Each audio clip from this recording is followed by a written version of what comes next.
na Slovensku. Koľkokrát to bolo, že si bol najlepší futsalista? 8-krát. 8-krát. Šialené číslo. Bol to akože jasné pre mňa dodnes najťažší moment, akože ktorý bol. A bol to moment, kedy zrazu sa dozvie, že je zle. Ešte v tom momente danom som presne nevedel, ako veľmi zle to je, ale dobre boli nejaké ďalšie testy a všetko a za pár dní som zistil, že tá situácia je veľmi zlá, že ja neviem, doktori máme dávajú 3 týždne, možno mesiac života. Pravidelne v španielskej televízii je El Dragón de Stará Ľubovňa, takže ja som ako keby drak zo Starej Ľubovne, tak to mi prischlo a to sa vlastne dodnes aj akože používa.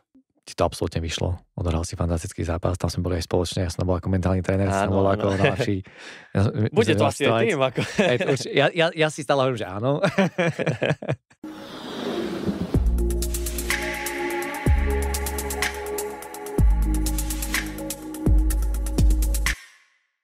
Ty máš šťastie, že sa ti to podarilo stať sa profesionálnym športovcom.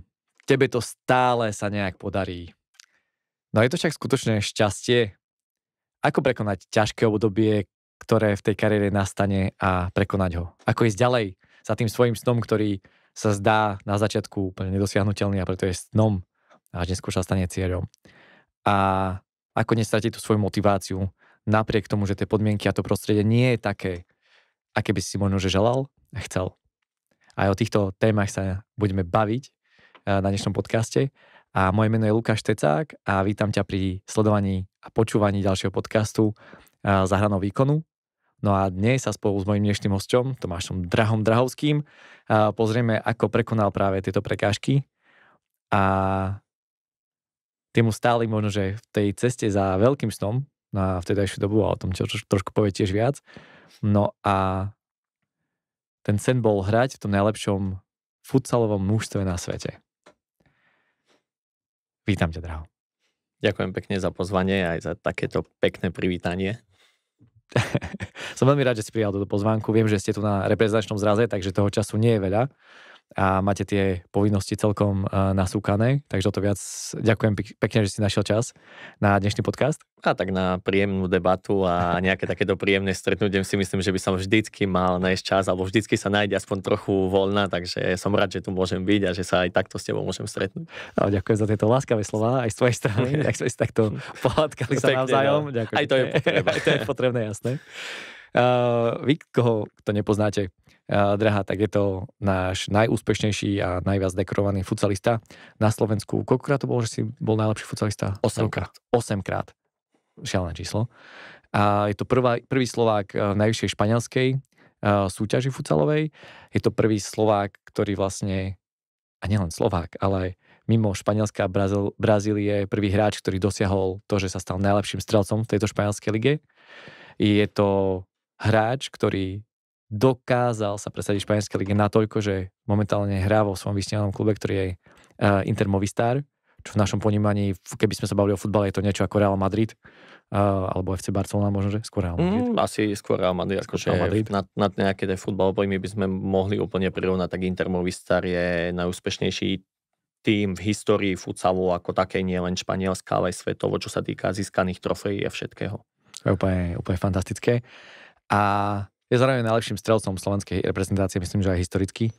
Historicky neviem, myslím, že historicky mi tam chýbajú asi ešte 2-3 góly, ale verím, že aj to by sa mohlo podariť. Teraz cez tento týždeň, hej?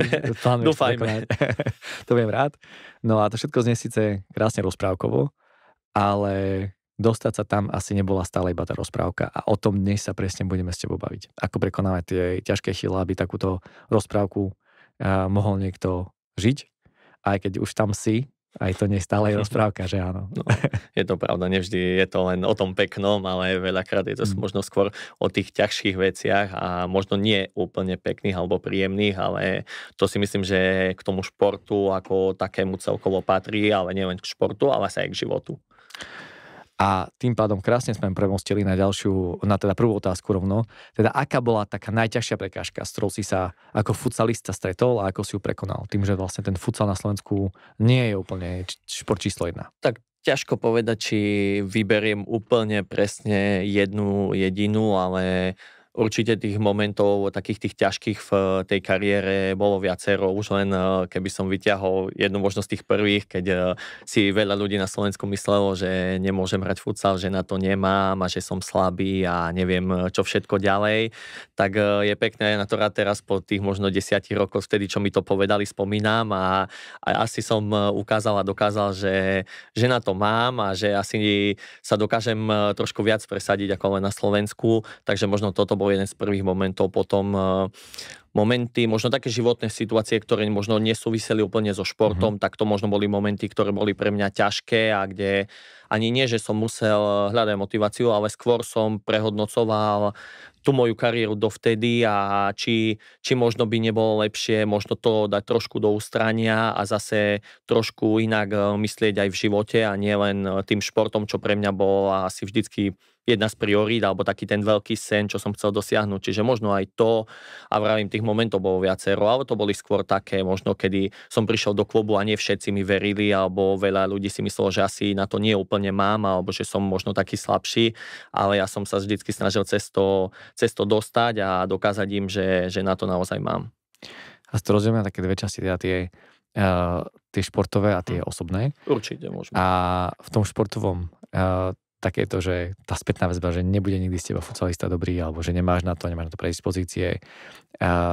Taká celková nepriazeň to nazvime možno, že v niektorých prípadoch, niekedy môže aj také predsudky voči tomu, že prichádzaš z tej slovenskej alebo maďarskej ligy do toho Španielska, že tam sa len chodí a podobne, čo sme sa bavili. A kde si nachádzal tú motiváciu v tom pokračovať, keď to prostredie, v ktorom si bol, nebolo úplne práve také, ktoré by bolo len podporujúce, alebo len ti dávalo tú silu, aby si pokračoval ďalej, ale vyzeralo to skôr, že chce, aby si neúspel.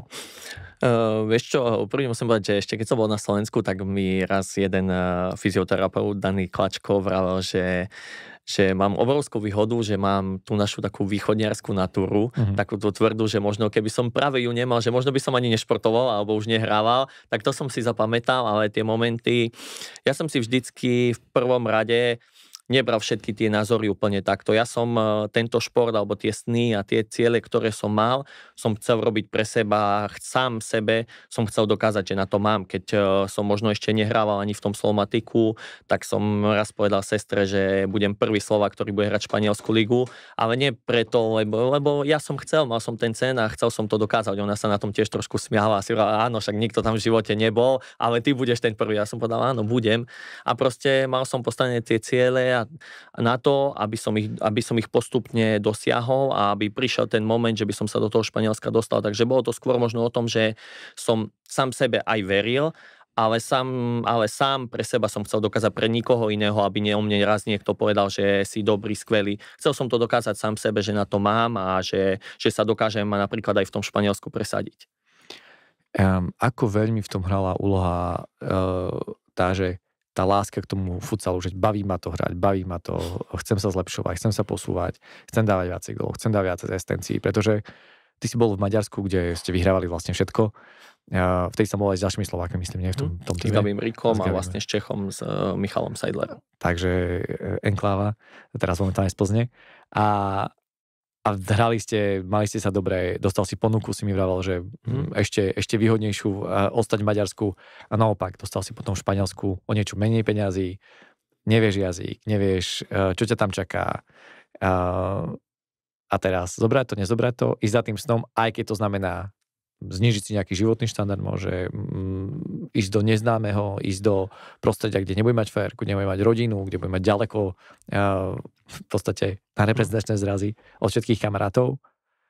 Ako tam hrala taká tá úloha toho, že som motivovaný, mám ten cieľ versus to pohodlie. Alebo kvôli čomu sa rozhodlo, že prekonám všetky tieto prekážky. Myslím si, že to zohrávalo veľkú úlohu a ako sme sa im bavili a ako som to aj vždycky vravel, ak sa ma na to niekto pýtal, myslím si, že vo veľa veciach je to možno niekedy aj o tej nešportovej stránke. Práve o tom, že človek musí výjsť z nejakého toho svojho komfortu preto, ak chce niečo dokázať, lebo vždycky razím teóriu, že ak človek niečo obetuje, tak sa mu to vráti. Možno sa mu to nevráti hneď, možno nie za mesiac, ale ak bude tvrdo pracovať a niečo preto obetuje, tak ten život mu to vráti a príde to.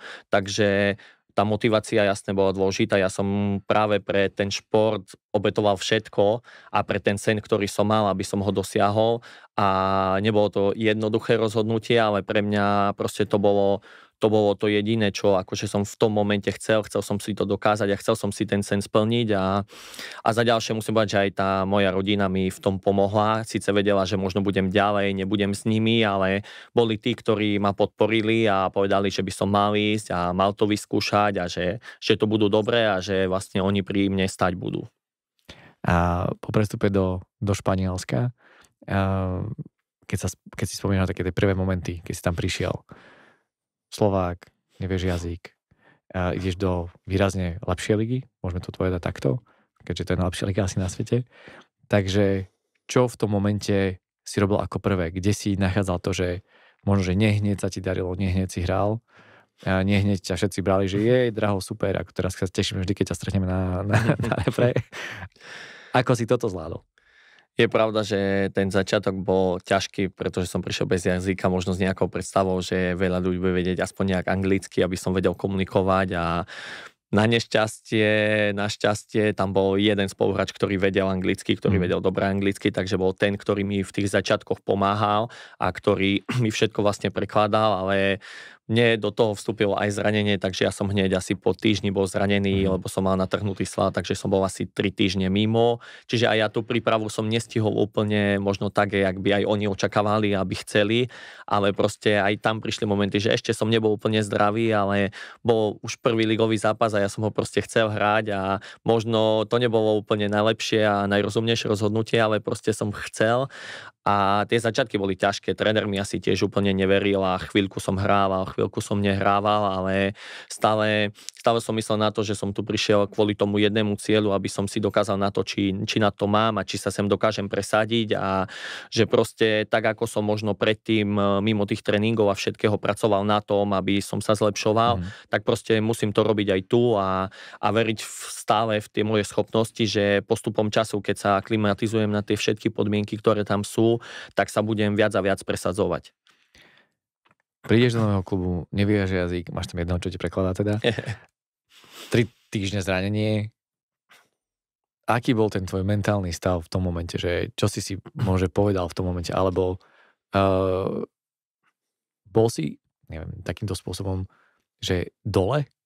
Keď to poviem jednoducho. Vieš čo, asi trošku aj áno, tak prvé, keď sa mi to stalo, tak si vravím, že toto je presne ako náschvál, že ja som za nejakú takú dlhšiu dobu nemal nejaké takéto zranenie, že by som musel byť mimo, alebo vždycky som bol ten, že aj tak som hral, alebo snažil sa nastupovať a zrazu tam prišiel ten moment, že som bol zranený a nevieš s tým nič urobiť a vieš, že sa blíži aj ten začiatok sezóny, všetci ťa tu priviedli a asi nemajú takú tú jasnú predstavu o tom, že tu do toho týmu zapadneš a že na to máš a ty sa ešte zraníš, čiže asi tie moje myšlienky neboli úplne najpozitívnejšie, ale stále som myslel na to, že proste dobre, mám ten čas chvíľu, kým sa dám dokopy a mám pred sebou celú sezónu na to, aby som tým ľuďom dokázal. Takže snažil som sa skôr viac pozerať do tej budúcnosti, nie do tých hneď najbližších momentov, len aby som sa čo najrýchlejšie dal dokopy a musím tu prísť a musím sa presadiť za 2 mesiace, lebo keď nie, tak je koniec. Skôr som pozeral na to, že mám práve ten celý rok na to, aby som tým ľuďom dokázal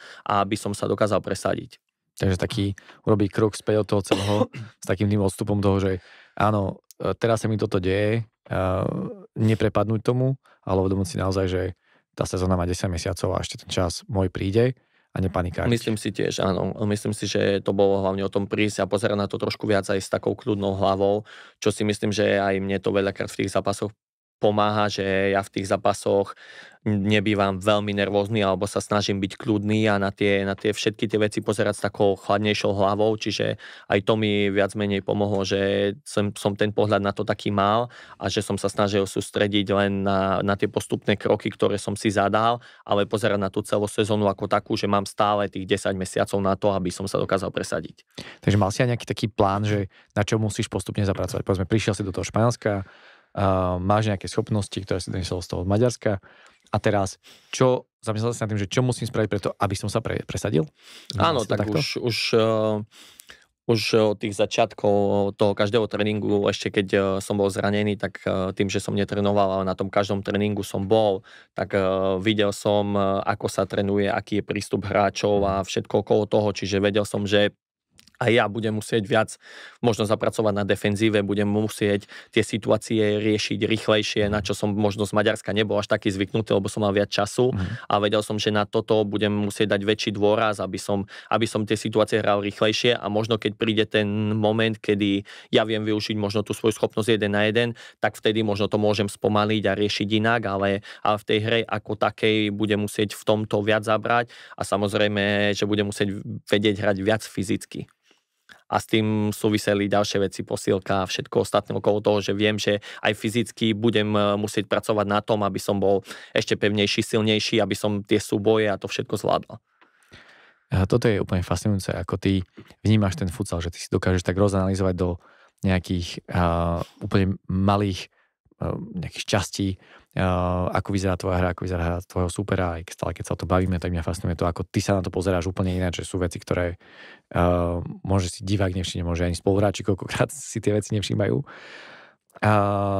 Ako veľmi ti práve táto schopnosť rozanalizovať, pozrieť sa na to, vrátiť sa k tomu, pomohla v tom, že si sa presadil podľa teba? Pomôže, lebo už aj v tých alebo v tej sezóne ako takej mi to pomáhalo, lebo som sa snažil sústrediť alebo pozerať si tie zápasy tých tímov, ktoré hrali proti nám, alebo reálne možno aj tých hráčov, ktorí proti mne práve budú nastupovať, ktorí hrajú na tej rovnakej pozícii v tom druhom tíme a využiť tie možnosti, v ktorých som ja silný a nejak rozanalizovať si, čo by som v tom zápase asi mohol robiť, čo možno nie je až také dobré, aby som urobil, lebo sa nepresadím alebo tú loptu stratím, takže tieto veci mi pomáhajú veľmi a ja sa to snažím držať dodnes a to či už, ja neviem, poviem príklad pri zakončovaní, sledovanie brankárov a všetkých takých detailov, ktoré možno si človek ani povie, že nesúvisia až tak s tým zápasom a keď si človek pozrie možno a povie si, že ja neviem, možno nie som ani na našej rozcvičke alebo neviem, že nie som prítomný, ale ja v tej chvíli rozmýšľam a sledujem iné veci, ktoré viem, že v zápase sa môžu vyskytnúť a ktoré mi práve môžu pomôcť, aby som tie situácie riešil lepšie.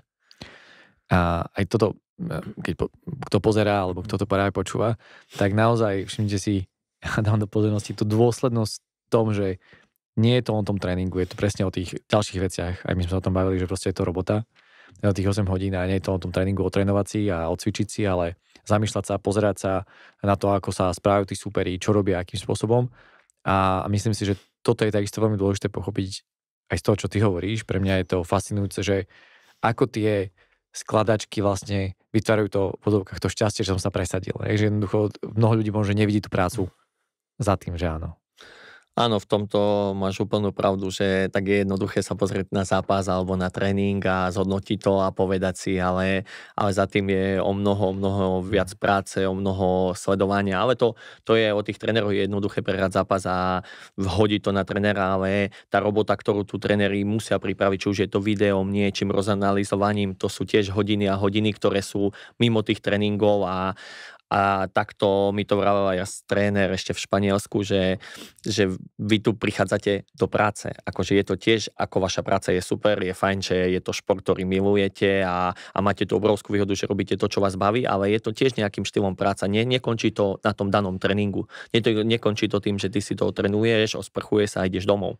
Ale mal by si nad tým uvažovať aj doma, na tých situáciách, či už čo sa diali na tréningu, v čom by sa vedel zlepšiť, či už u nás vo futsale sú to rohy, sledovať si trošku a mať nejakú analýzu tých vecí, aj tých superov, s ktorými budeš hrať aj ty sám ako hráč. Nie len to nechať na niekoho, ktorý ti to má pripraviť.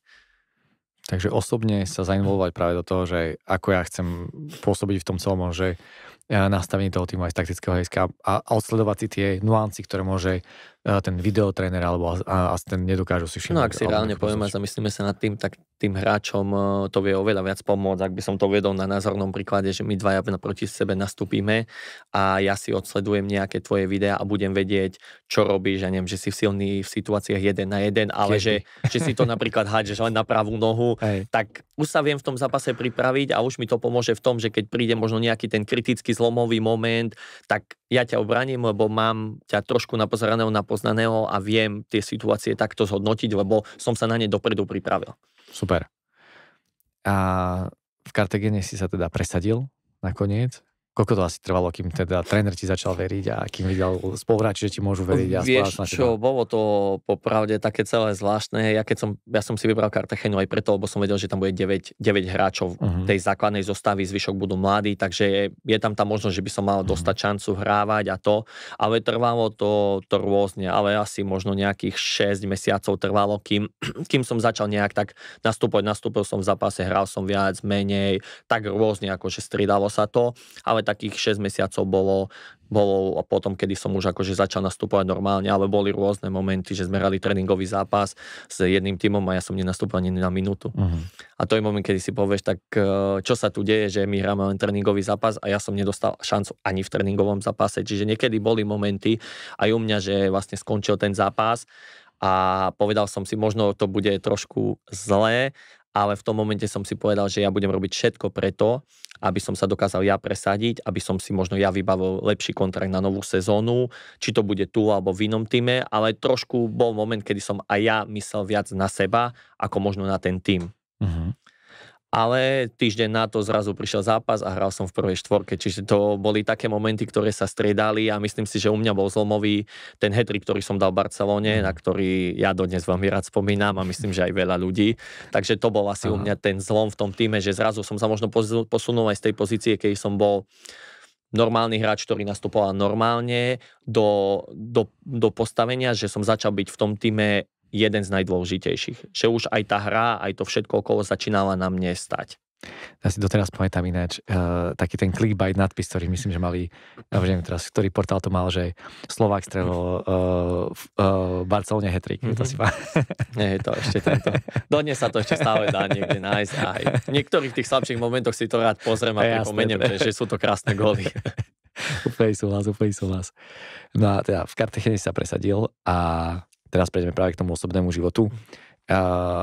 Prišla taká ťažká situácia a ťažká rana od teba z domu a to bolo to, že tvoja mama je vážne chorá. A ako si celé vtedy vlastne pôsobenie v Španielsku a celý ten môže futsal, ten život začal si prehodnocovať alebo pozerať sa na neho nejakým spôsobom, alebo čo sa začalo diať u teba? Vieš čo, bol to akože jasné pre mňa dodnes najťažší moment, akože ktorý bol.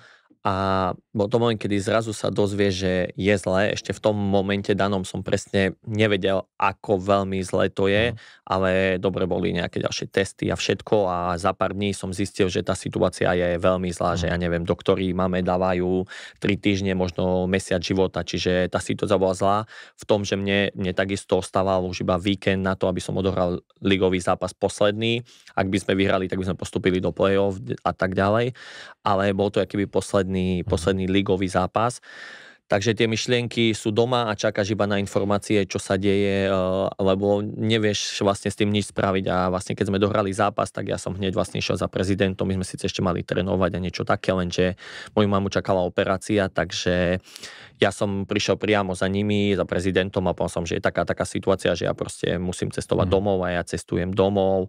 Oni ešte niečo chceli, že by som odtrénoval nejaký tréning a som povedal, že nie, že oni mi dajú vedieť, ja som sa zbalil, kúpil som si letenku, všetko a v noci som poslal správu, že proste odchádzam. Že ráno možno môžem prísť na tréning, lebo mám let po obede, rozlúčiť sa so spoluhráčmi, ale proste ja odchádzam a prvé, čo je vlastne to, aby som bol doma, aby som bol pri nej. A vlastne aj v tom momente som prehodnotil všetko. Našťastie tá operácia dopadla dobre a mama sa nejakým štýlom zotavila, aj keď to nebolo dobre, ale zotavila sa do nejakého štýlu a nejakým štýlom fungovala, ale a ja som vtedy zhodnotil, pre mňa to bolo veľmi jednoduché rozhodnutie. Ja som povedal, že budem iba v Prahe a prestúpim a budem hrať niekde v Prahe, aby som bol vlastne pri nej, lebo to boli presne tému, ako som predtým povedal, že veľakrát som obetoval rodinu a všetko možné, aby som dosiahol svoj sen a to bol ten moment, že tie dlhé roky som bol preč a nemohol som byť s tou rodinou a myslím si, že toto bol ten moment, kedy ten môj šport a aj tá dobrá sezóna alebo tie dobré sezóny predtým išli bokom a proste futsal som vôbec neriešil a riešil som prioritne len tú rodinu a povedal som, dobre, tak budem hrať tu v Prahe, v ktorom klube to bude a chcem byť len doma. Ako veľmi pre teba v tom momente bolo dôležité to rodinné zázemie v týchto situáciách? Ako veľmi celkovo si uvedomil, že tá rodina možno, že má úplne inú hodnotu, ako si možno dovtedy myslel? Musím povedať, že dobre, naše rodinné vzťahy sú dobre, mňa rodina vždycky podporovala, ja vždycky, keď som mohol, som bol s ňou, ale ako športovec, ktorý robíš ten šport profi, asi niekde mimo, nemôžeš byť toľko času s rodinou, ako by si chcel, čiže mne to v tých momentoch prišlo samozrejme aj ľúto, že možno ako športovec som bol stále mimo a nemohol som byť tie momenty s rodinou a nakoniec príde takáto situácia a vtedy dá sa povedať, že ten čas akoby chceš dobehnúť alebo chceš ešte byť s tou rodinou, kým reálne je tam tá možnosť. Čiže boli to ťažké chvíle, bolo to také uvažovanie, že či som sa dobre možno aj predtým rozhodoval, že som to urobil tak a že som možno s tou rodinou nebol, ale proste vtedy som to tak nastavené mal a proste chcel som si splniť ten sen a keď prišla táto situácia, tak som povedal, OK, tak ten môj sen ide bokom a rodina je tá, ktorá je najdôležitejšia a budem s ňou. Strávil si, myslím si, sezónu v Sparte? Sezónu a pol vlastne. Skoro 2 roky. Skoro 2 roky v Sparte. Sparte Praha. Čo sa dialo za tie 2 roky? Ako veľmi si tomu futsalu ešte dával, alebo tú pozornosť, alebo naopak bolo to tak, že darilo sa ti aj Sparte Praha, povedzme si otvorene, pokračoval si ďalej, ale ako si dokázal zvládnuť práve to, že okay, zdávam sa svojho sna, som tu s rodinou, s chorou mamou, spolu s otcom samozrejme, a ako si toto zvládol, toto obdobie? Alebo čo ti to dalo, čo ti to zobralo možno z toho pohľadu? Aby som ešte prešiel k tomu vlastne prestupu, dobre, tak ten prestup dopadol fajn a rozhodnutie to bolo vybrať si Spartu dobre, lebo ten projekt, ktorý oni pripravili, bol skvelý, bol tam zaujímavý vyhrať ligu, čiže síce som prešiel zo Španielska naspäť do Čiech, ale nebol to taký obrovský krok späť, lebo tá predstava, tá sila týmu bola akože veľká, čiže som vedel, že zase to nebude až také zlé a ja som sa toho svojho sna nevzdal, alebo toho cieľu, že by som sa chcel posúvať, napredovať tým, že som prestúpil naspäť do Čiech, trénovať a ten môj prístup bol stále rovnaký. Akurát, že v tom voľnom čase som bol s rodinou, lebo som bol doma a užíval som si ten čas a viem, že to bol pre mňa skvelý čas, že za tie roky som mal tu možnosť, že som bol a že som mohol trénovať, hrať v dobrom tíme a posúvať sa v tej kariére, ale zároveň som mohol byť aj doma s rodinou a byť blízko nej. Čiže ja som sa toho sna nevzdal a vedel som, že jedného dňa sa do Španielska budem chcieť vrátiť a že budem chcieť pokračovať po tej dobrej sezóne, ktorú som mal, budem chcieť pokračovať aj ďalej, lebo som si chcel vlastne dokázať, či na to mám. Čo som si vlastne v tej sezóne dokázal, ale vedel som, že ja sa tam dokážem presadiť a nemusí to byť len o takej tej jednej sezóne, možno dobre vydarenej, ale že by som aj toto mohol posúvať ďalej. Čiže pre mňa, ja som to stále v hlave mal a nevzdával som sa z toho ani keď som bol v Sparte, čiže ten môj prístup a trénovanie a všetky tie veci okolo toho boli rovnaké, len s tým, že som mal tú rodinu na blízku a že som si mohol ten čas užívať aj s ňou. Potom vlastne mamka podľahla teda tej chorobe. To bolo na ten druhý rok v tej Sparte Praha, tak. To si ako zvládal vlastne potom tento moment? Vravím, že je to najťažší moment v živote, lebo niekedy možno ten človek už aj vie, že to možno príde, lebo aj tie prognózy, aj to všetko, čo boli už zlé a vedeli sme, že asi je to otázka možno pár týždňov, Čiže človek vie možno aj, že ten moment príde, ale proste nedokáže sa na neho pripraviť, akože tá hlava ho v tom vôbec nepustí a nevie si predstaviť, že v jeden deň tu ten človek je a na druhý deň tu proste nie je a nemá možnosť sa s ním baviť, nemá možnosť ho vidieť a všetko okolo toho. Čiže boli to veľmi ťažké momenty pre mňa, jedný z najťažších, aj keď som hral vlastne zápas, keď vlastne mamka zomrela pár dní na to, keď vlastne prichádza tá minúta ticha a ty reálne vieš, že to je za tvojho blízkeho, alebo že to je za tvoju mamu, alebo niekoho. Čiže to je moment, kedy normálne si paralizovaný a nevieš absolútne keby ani čo sa deje. Čiže to bol taký silný moment a potom si uctil tú maminku rôznymi vecami a rôzne gestá, ktoré následne s tým spojené. To hej, ale na ten moment sa nevieš pripraviť nikdy a dúfam, najradšej by som povedal, aby to nikto nikdy nezažil, ale bohužiaľ ten život je taký a raz to príde, ale aj tak, keď sme vedeli, že to je zlé, tak sme si to nikdy nevedeli predstaviť. mi sa páči, že o tom môžem spraviť takto otvorene a veľmi sa mi páči aj to, že nosíš číslo 16, čo je vlastne 61. sa tvoja mamina narodila, že áno. Áno. A takže máš takýto, a potom máš taký druhý rituál, že keď dáš gól. Tak posielam góly do neba. Áno. Vždy. Takže a už koľko si ich tam poslal takto?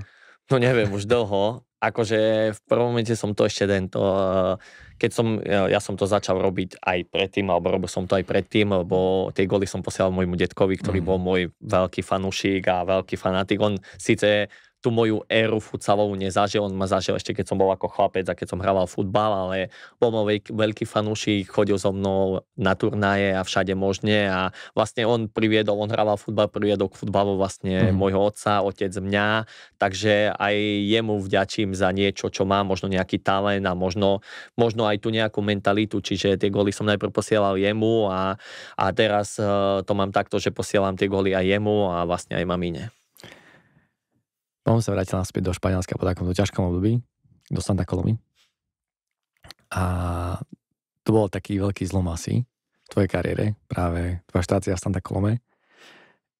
Keď sa vrátil z Čiech naspäť do Španielska, mal si pocit, že začínaš akoby odznova, alebo už to bolo, že už každý vedel, kto si, alebo vedeli, kto prichádza a bolo to ľahšie? Jasné, určite. Mal som veľkú výhodu v tom, že tí ľudia ma už poznali. Tým, že tú sezónu som mal dobrú a odohral som tam už niečo, tak tí ľudia o mne vedeli. Aj keď možno tiež ešte nemali tú predstavu, že to bude tak, ako to je dnes. Ale už to svoje nejaké meno som mal. Všetci si ma pamätali. Už len skrz ten hat-trick, ktorý som dal.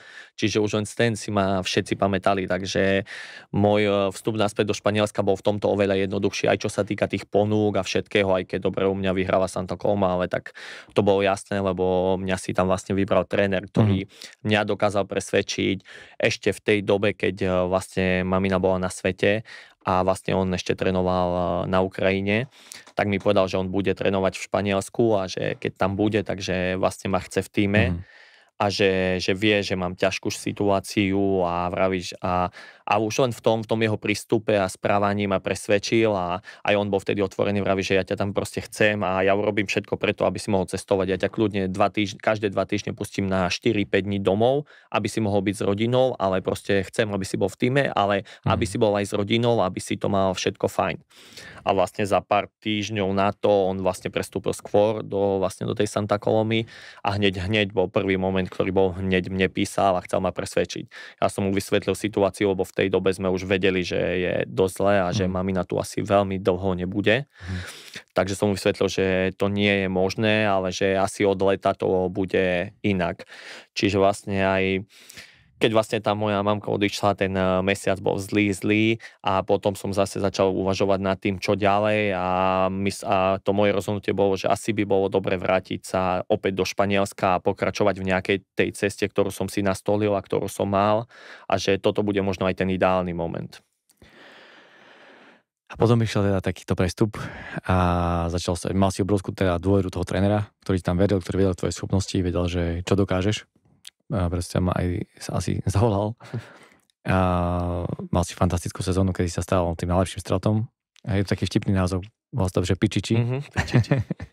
A myslím, že si dostal aj prezývku El Dragon. Je to tak? El Dragon. Kvôli čomu je to vlastne tá prezývka? Vlastne tak tým, že to moje meno sa v Španielsku nie úplne ľahko vyslovuje, tým, že ani v Španielsku nepoužívajú H, takže v tom Drahovsky som bol Draho, Drago a vlastne jeden ten komentátor ma začal volať El Dragon, takže tento. Takže vravím, že ja trošku popularizujem aj Starú Ľubovňu, pretože pravidelne v španielskej televízii je El Dragon de Stará Ľubovňa, takže ja som ako keby drak zo Starej Ľubovne, tak to mi prischlo a to sa vlastne dodnes aj akože používa.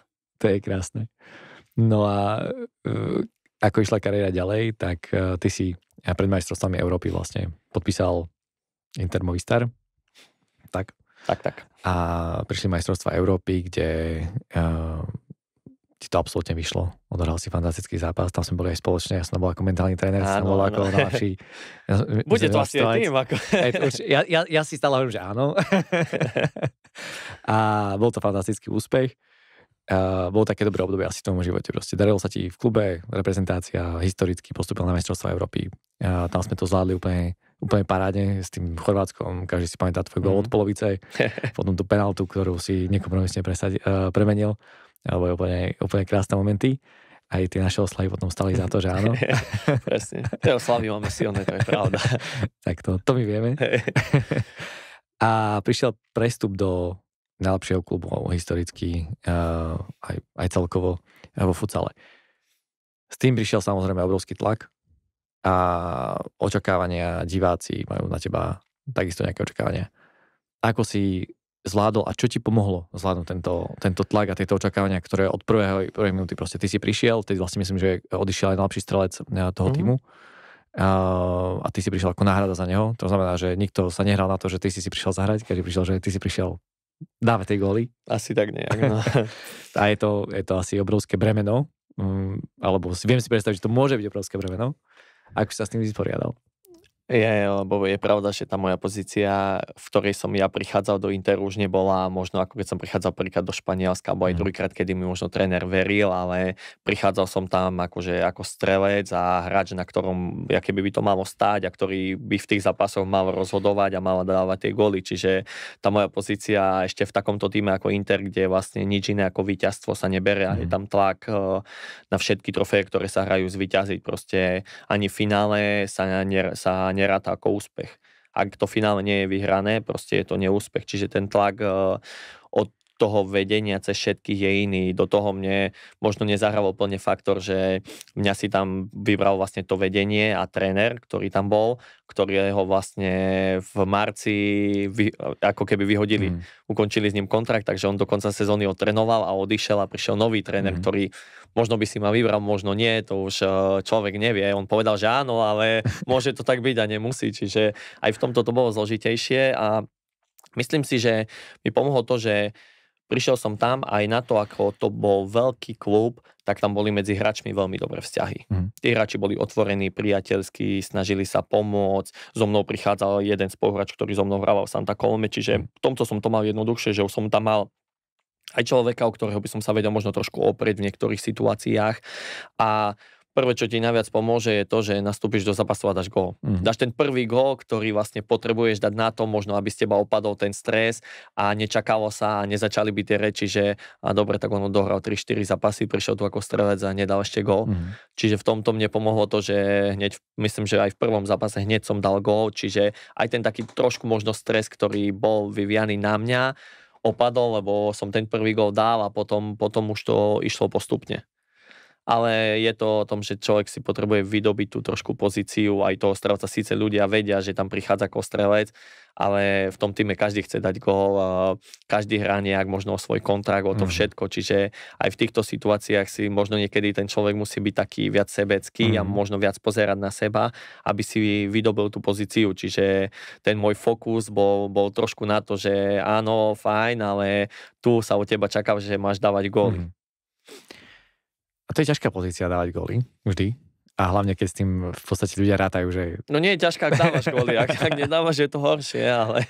A mal si takú sériu, že sa ti dlhšie nepodarilo dať gól? To mi neboj, to ani ja to nemusím počítať, ale vždycky sa nájde niekto, kto mi príde a povie mi, že už 3 zápasy si nedal gól napríklad. A to ako zvládaš? Takéto jemné, pasívne agresívne výčitky? Je to v tom, že väčšinou sa to berie ako trošku humorne, ale vieš, že je v tom trošku aj pravdy a že trošku to aj tí hráči alebo niekto myslí vážne. Ako u mňa, nechcem povedať, že to len tak prepočujem, ale poviem si, že OK, fajn, tak teraz som nedal 3 zápasy gól, veď akože deje sa síce niečo, ale deje sa na tom, že som nedal, tak možno som v tom zápase pomohol tomu týmu inými vecami, preto aj v tých rozhovoriach vravím, že OK, odo mňa sa možno čakajú góly, ale ja tomu týmu nechcem pomôcť len gólmi, že ja som len ten hráč, ktorý stojí niekde pri bráne a bude dávať góly, ale ak môžem, tak v tomu týmu chcem pomôcť aj iným štýlom, možno môjim štýlom hraní, možno videním hry, možno asistenciou. Čiže nie som ten typ človeka, ktorý pozerá len na tú bránu a chce dať za každú cenu gól. Keď vidím v tej pozícii lepšie postaveného hráča, tak mu nahrám. Čiže u mňa ani tie góly nie sú na tom prvom mieste, ktoré ja mám postavené, že áno, že chcem byť najlepší strelec alebo že chcem dávať góly. Ja tomu týmu chcem pomôcť tou svojou hrou a k tomu, aby zvíťazil. Ak to bude tým, že ja v tom zápase dám 2 góly, super, ale ak nedám a my v tom zápase zvíťazíme, ja budem rád, čiže ani nejaké tie popichovačky som nebral až tak. Horšie by to bolo, ak by sme v tých zápasoch napríklad nevyťazili, že mali by sme zlú sériu, prehrávame, áno, tak možno tá kritika a ten tlak na mňa je ešte vyšší, ale ak sme v tom zápase zvíťazili alebo mali sme dobrú sériu, tak ani na to som neprikladal taký veľký tlak, lebo nie je to, čo ja sám od seba očakávam. Možno to áno, veľa ľudí odo mňa očakáva, ale ja sám od seba neočakávam iba tie góly. A tak celkovo asi za tie roky sa stalo veľa komplexnejším hráčom, ktorý už prináša na to ihrisko veľa toho viac. Aj to môžeme vidieť v reprezentácii, že vieš hrať rovnako zozadu na tej rozohrávke a pripravovať tie akcie a rovnako vieš hrať v podstate hore v odzovkách na hrote alebo z tej ľavej strany, kde si to vieš na využiť a ísť do toho zakončenia. Určite, tak ja aj postupom toho roku som sa vždycky snažil zobrať od tých hráčov, možno s ktorými som hrával a ktorí boli skúsenejšie, lepší, stále niečo dobré, čo oni v sebe mali, tak ja som sa snažil to nejakým štýlom prebrať alebo skúsiť napodobňovať, aby som sa presne stal komplexnejším hráčom, ktorý bude využiteľný na viacerých pozíciách. Možno postupom veku nebudem dávať toľko gólov a budem musieť viac brániť, tak aby som bol aj na to pripravený, keby náhodou. A raz zozadu, samozrejme. Teraz nás čaká vlastne dvojzápas s Nemeckom. Kto to počúvate, môže už je po. Čo je zase zápas alebo dvojzápas, ktorý je veľký fokus, je tam zase tlak výsledkový, že potrebujeme vyhrať obidva zápasy, aby sme sa udržali v hre o majstrovstvá sveta alebo postup na majstrovstvá sveta. A od teba sa zase očakáva nič iné, len to, že dáš tie góly, že budeš tým lídrom tej ofenzívy, budeš lídrom toho tímu, budeš lídrom defenzívy. Škoda, že si dáš bráň ešte. Tak tam mám švagra, tak aspoň rodine som sa to snažil. Aspoň rodine som sa to snažil zabezpečiť takto, keď už nič. Áno. Ako sa ty vysporiadávaš s takýmito situáciami, že je tam ten tlak, opäť ideš z klubu, kde je tlak, prídeš do reprezentácie, že kde opäť sú tie očakávania, kde teraz s Chorvátmi v podstate prehrali sme 4-0 v tom reprezentačnom kvalifikačnom zápase. Super ťa eliminoval do veľkej miery, veľa sa hovorí o tom, že ty musíš ukazovať taký zápas, že si ten čísla 1 a že si proste, že máš tie skúsenosti, že si ten líder a nepríde to. Ako s touto kritikou, ktorá neviem, či úplne je vždy na mieste, je to samozrejme na odborníkov sa spýtať a nech to vyhodnotia, ale ako sa ty s týmto dokážeš vysporiadať bežne a kto ti s tým pomáha sa vysporiadať napríklad takisto? Tak jasné, akože tá kritika väčšinou prichádza v takýchto momentoch, lebo v tých dobrých zápasoch sa na to až tak nepozerá, ale v tých horších presne tá kritika už potom ide individuálne na tých rôznych hráčoch. A musím povedať, že asi za tie roky, ktoré aj tu v hre prehrávam, som myslím, že v tej pozícii dosť dlho a aj tej kritiky som si tu zažil asi veľa. Možno menej pochvál ako tej kritiky, ale s tým človek ráta a ako sa s tým ja vysporiadávam, tak reálne záleží od koho je tá kritika, lebo aj ja som človek, ktorý ten názor vie prijať a ja si myslím, že reálne viem zhodnotiť, či v tom zápase som hral dobre alebo nie. Ak nie hneď po zápase, tak ja tie zápasy sledujem, ja si tie zápasy pozerám, takže viem po tom zápase, keď si ho pozriem, povedať, že áno, tento zápas ti nevyšiel, alebo áno, možno tie góly boli tvoje, alebo veľa situácií, ktoré tam nastalo, čiže ja to viem zhodnotiť a záleží od koho je to aj tá kritika, lebo od nejakého odborného človeka, ktorý na to vidí, má prehľad, vie, je tá kritika iná, ako od ľudí možno, ktorí do toho úplne nevidia a možno ani ten šport nepoznajú a idú sa k tomu kriticky vyjadrovať, vieš, čiže tú kritiku ja viem prijať, nemám s tým najmenší problém a snažím sa potom aj tie situácie, ktoré sa stali, alebo ten zápas, ktorý nevyšiel, rozoberať a rozmýšľať, že prečo nevyšiel, alebo prečo možno v tých momentoch som tie situácie riešil tak a neostáva ti nič iné, len potom pozerať na ten ďalší zápas a riešiť, že v tomto ďalšom zápase sa to stať nemôže. Že v tom zápase to opäť stojí na tebe, ale v tom zápase už ty zase musíš dokázať, že to bol možno jeden zápas, ktorý ti nevyšiel alebo neúplne vyšiel. A kto mi pomáha, tak je stále pár ľudí, s ktorými ja komunikujem a na ktorých sa pýtam názor po zápase, alebo ktorí mi aj sami od seba prídu a ten názor mi úprimne povedia. A ten si ja vážim, beriem si ho k srdcu a snažím sa z tých situácií, možno ktoré neboli podarené, trošku viac poučiť a nesledovať len tie dobré veci, ktoré sa stali. Vieš, ako napríklad zápas s Francúzskom, kde dobre, ja som dal 2 góly, nahral som na gól, ale pozerám skôr na tie situácie, ktoré sa mi nie úplne v tom zápase podarili. Alebo ktoré som mohol vyriešiť inak a tá situácia alebo tá akcia by dopadla úplne inak. Čiže tie góly sú pekné, ale skôr riešiť tie veci, ktoré sa nepodaria. A ktoré by si mohol zlepšiť, aby v tých zápasoch sa potom viackrát nestávali.